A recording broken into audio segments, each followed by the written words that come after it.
Hello everyone, this is Emily from Uni-edit answering today's question. How do I choose the most suitable word? Today's video will be about 3 minutes long.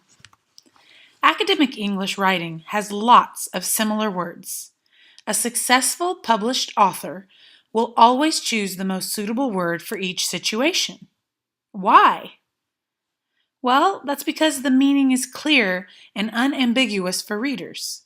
Feeling and mood match the story or argument, and there's a reduced word count. Journals prefer this type of concise language. Say you publish your paper in an international journal and a native speaker from the US is reading your paper.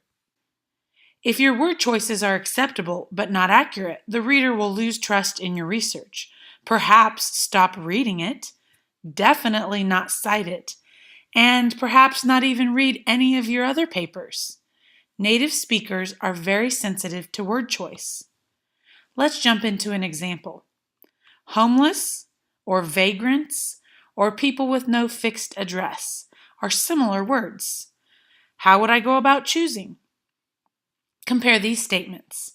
Which sentence makes you feel good about the 5,000 people? Which makes you feel bad? And which makes you feel nothing in particular? New York has an estimated 5,000 homeless. New York has an estimated 5,000 vagrants. New York has an estimated 5,000 people with no fixed address. A native English speaker would likely say that homeless was more positive and more commonly used. No fixed address was fairly neutral, but it is not as frequently used in a native English speaker's vocabulary. And typically, vagrant would have a negative connotation, implying criminal activity performed by the person without a home. For a newspaper report, perhaps vagrant is suitable to appeal to the readers if describing an event that involved lawlessness.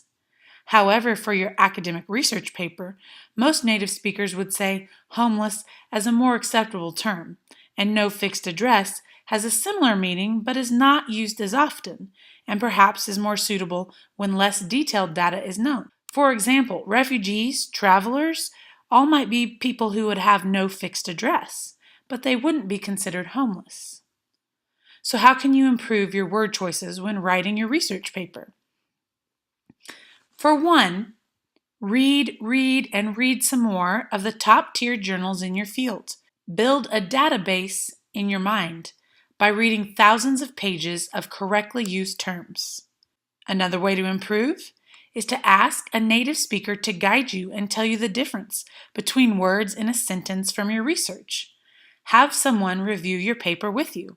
The final way to improve is to use Google Scholar to search the different terms and see what is used more frequently for that topic by native speakers.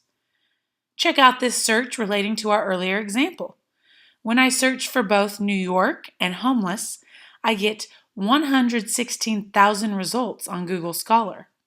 However, when I search New York and no fixed address, I get 585 results on Google Scholar.